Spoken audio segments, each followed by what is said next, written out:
کامیابی بھی اور آخرت کی کامیابی بھی۔ اس کے برعکس جو لوگ یہ راستہ اختیار نہ کریں، ان الذین کفروا سواء علیہم اانذرتہم ام لم تنذرہم لا یؤمنون، جن لوگوں نے ان باتوں کو تسلیم کرنے سے انکار کر دیا ان کے لیے برابر ہے، خواہ تم انہیں خبردار کرو یا نہ کرو، وہ ماننے والے نہیں ہیں۔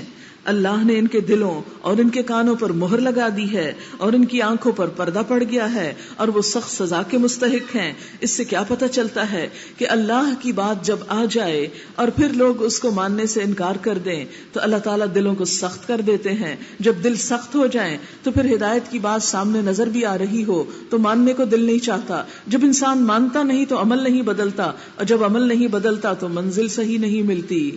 اسی لیے اللہ تعالیٰ فرماتے ہیں وَلَهُمْ عَذَابٌ عَظِيمٌ، ان کا انجام بھی بڑا عبرتناک ہوگا۔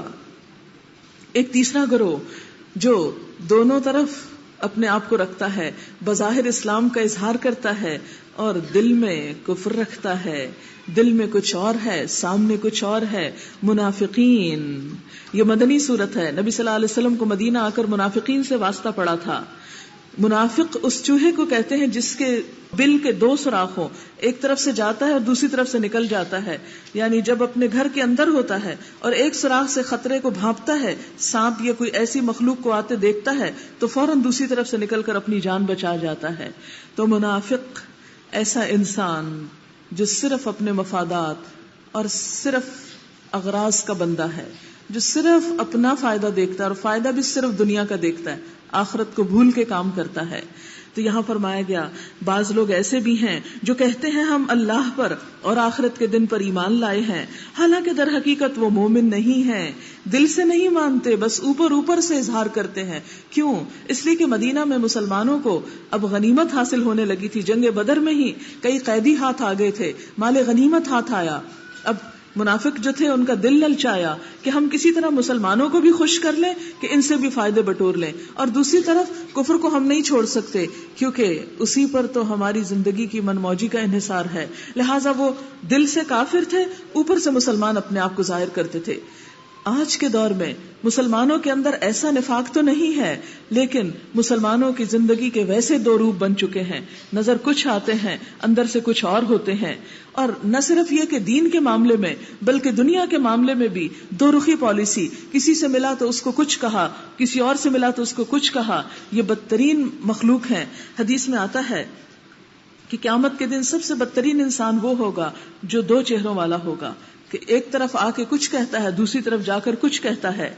ایسے لوگوں کے بارے میں فرمایا کہ وہ حقیقت میں مومن نہیں ہیں، وہ اللہ اور ایمان لانے والوں کے ساتھ دھوکہ بازی کر رہے ہیں، مگر دراصل وہ خود اپنے آپ کو دھوکے میں ڈال رہے ہیں اور انہیں اس کا شعور بھی نہیں۔ ان کے دلوں میں ایک بیماری ہے جسے اللہ نے اور زیادہ بڑھا دیا۔ یہ بیماری دنیا کی محبت کی بیماری تھی۔ ہر وہ شخص جس کے دل میں دنیا کی محبت ہوتی ہے وہ خود بخود منافقت کی طرف چلتا چلا جاتا ہے۔ وہ محبت جتنی گہری ہوتی ہے منافقت اتنی پکی ہوتی چلی جاتی ہے۔ پھر فرمایا کہ ان کے دلوں میں ایک بیماری ہے جسے اللہ نے اور بڑھا دیا، اور جو جھوٹ وہ بولتے ہیں اس کی پاداش میں ان کے لیے دردناک سزا ہے۔ جب کبھی ان سے کہا گیا زمین میں فساد نہ کرو تو انہوں نے یہی کہا کہ ہم تو اصلاح کرنے والے ہیں۔ خبردار، حقیقت میں یہی لوگ مفسد ہیں مگر انہیں شعور نہیں، یعنی اصلاح کے نام سے، خیر اور بھلائی کے نام سے بڑے بڑے پروگرام دکھاتے ہیں اور بڑے بڑے نعرے لگاتے ہیں، لیکن حقیقت میں اندر خانے فساد پھیلا رہے ہیں، انسانوں کے لیے نقصان دہ ہیں۔ اور آج کے دور میں ایسی بہت سی چیزیں آپ کو نظر آئیں گی کہ جس میں بظاہر لوگوں کا موٹو کیا ہے، انسانیت کی خدمت اور ہمدردی، لیکن اندر سے انسانیت ہی کے دشمن ہیں، اور اس میں مغربی اقوام کا کردار جو ہے وہ آپ کے سامنے ہے۔ حقیقت میں یہی لوگ مفسد ہیں مگر انہیں شعور نہیں۔ اور جب ان سے کہا گیا کہ جس طرح دوسرے لوگ ایمان لائے ہیں اسی طرح تم بھی ایمان لاؤ، تو انہوں نے یہی جواب دیا کیا ہم بے وقوفوں کی طرح ایمان لائیں؟ یعنی سچے اور مخلص اہل ایمان ان کو بے وقوف نظر آتے ہیں۔ آج کے دور میں آپ بھی دیکھ لیجئے اپنے معاشرے کے اندر کہ اگر آپ حقیقی معنوں میں اللہ کی راہ پہ چلنا چاہتے ہیں تو لوگ آپ کو بے وقوفی کہیں گے کہ آج کوئی سچ کا زمانہ ہے، آج امانت کا دور ہے، یعنی اچھی ویلیوز جو ہیں وہ ان کے نزدیک ایک بیکار اور ایک حماقت کی بات ہو کر رہ گئی ہے۔ خبردار، حقیقت میں یہ خود بے وقوف ہیں مگر یہ نہیں جانتے جب یہ اہل ایمان سے ملتے ہیں تو کہتے ہیں ہم ایمان لائے، اور جب علیحدگی میں اپنے شیطانوں سے ملتے ہیں تو کہتے ہیں اصل میں تو ہم تمہارے ساتھ ہیں اور ان لوگوں سے محض مذاق کر رہے ہیں۔ اللہ ان سے مذاق کر رہا ہے اور ان کی رسی دراز کیے جاتا ہے اور یہ اپنی سرکشی میں اندھوں کی طرح بھٹکتے چلے جا رہے ہیں۔ یہ وہ لوگ ہیں جنہوں نے ہدایت کے بدلے گمراہی خرید لی۔ خریدنے کا لفظ کیوں آیا؟ اس لیے کہ خریدتا انسان وہ چیز ہے جس سے اس کو فائدہ ہوتا ہے، ضرورت کی چیز خریدتا ہے نا۔ آپ کو بھوک لگی ہے، کھانا خریدتے ہیں، کپڑا چاہتے ہیں، کپڑا خریدتے ہیں۔ خریدتا انسان وہ ہے جس سے کچھ فائدہ ملے۔ دنیا کی گمراہی اور دنیا انہوں نے لینا چاہی یہ سمجھ کر کہ اس سے بڑا فائدہ ہے، اور اس کے بدلے میں آخرت بیچ ڈالی، اس لیے اللہ تعالیٰ اس کو تجارت قرار دیتے ہیں۔ فرمایا یہ وہ لوگ ہیں جنہوں نے ہدایت کے بدلے گمراہی خرید لی، مگر یہ سودا ان کے لیے نفع بخش نہیں اور یہ ہرگز صحیح راستے پر نہیں۔ ان کی مثال ایسی ہے جیسے ایک شخص نے آگ روشن کی، اور جب اس نے سارے ماحول کو روشن کر دیا تو اللہ نے ان کا نور بصارت سلب کر لیا اور انہیں اس حال میں چھوڑ دیا کہ تاریکیوں میں انہیں کچھ نظر نہیں آتا۔ یہ بہرے ہیں، گنگے ہیں، اندھے ہیں، یہ اب نہ پلٹیں گے۔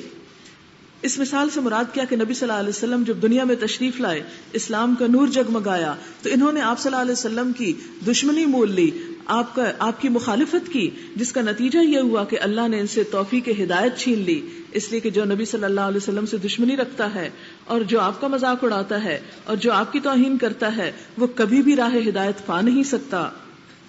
یا پھر ان کی مثال یوں سمجھو کہ آسمان سے زور کی بارش ہو رہی ہے، یہ بارش کیا ہے؟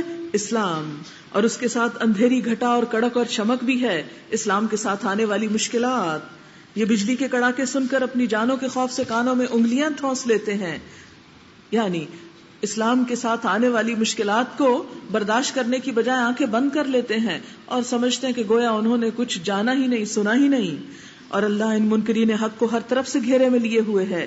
چمک سے ان کی حالت یہ ہو رہی ہے کہ گویا قریب بجلی ان کی بصارت اچک لے جائے گی۔ جب ذرا کچھ روشنی انہیں محسوس ہوتی ہے تو کچھ دور چل لیتے ہیں، یعنی اسلام میں جب ان کا کوئی فائدے کی بات ہوتی ہے تو اس کو لے لیتے ہیں، اور جہاں اسلام کے لیے کوئی قربانی کا وقت آتا ہے تو پیچھے ہٹ جاتے ہیں۔ جب ان پر اندھیرا چھا جاتا ہے تو کھڑے ہو جاتے ہیں۔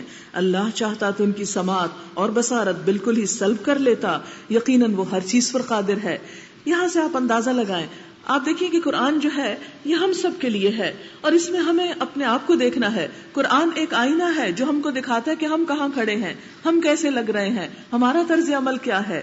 تو یہاں پر آپ دیکھیے کہ منافقین کی جب یہ بات کی گئی کہ وہ جب روشنی ہوتی ہے تو چل پڑتے ہیں، اندھیرا ہوتا ہے تو کھڑے ہو جاتے ہیں، ہم میں سے ہر ایک اپنے آپ سے پوچھے کہ ہمارا اسلام کے ساتھ کیا رویہ ہے؟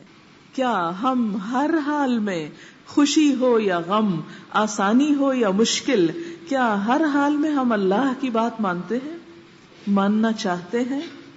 اگر نہیں تو پھر ہم کیا کر رہے ہیں؟ کیا دین صرف دنیاوی فائدے حاصل کرنے کی چیز ہے، یا دین صرف اچھے وقت کی دوستی ہے اس کے ساتھ، اور جب کوئی دین پر مشکل آئے یا اس کے لیے کوئی قربانی کرنی پڑے تو ہم منہ موڑ کر چلے جائیں؟ کیا یہی دین کا پیغام ہے؟ نہیں، یہ تو ایک منافقانہ روش ہے۔ ہم میں سے ہر شخص اپنے آپ کو پرکھے کہ کہیں وہ اس غلطی کا ارتکاب تو نہیں کر رہا۔ اب یہاں پر 3 گروہوں کا ذکر کر دیا گیا کہ 3 طرح کے لوگ ہیں، اور 3 طرح کے لوگوں میں پہلے متقی جن کو اللہ سے محبت ہے، ہدایت ان کو ملے گی۔ دوسرے انکار کرنے والے کہ جو بات سامنے آئے تو نہ مان کر دیں، ایسے لوگوں کو ہدایت نہیں ملتی۔ تیسرے منافقین جو ظاہر کچھ ہیں باطن کچھ ہیں، صرف فائدے کے لیے اسلام کی طرف آنا چاہتے ہیں، اور جہاں اسلام قربانی مانگتا ہے وہاں سے چلے جاتے ہیں۔ تو یہ منافقین بھی ایسا گروہ ہے کہ جس کو ہدایت نہیں مل سکتی۔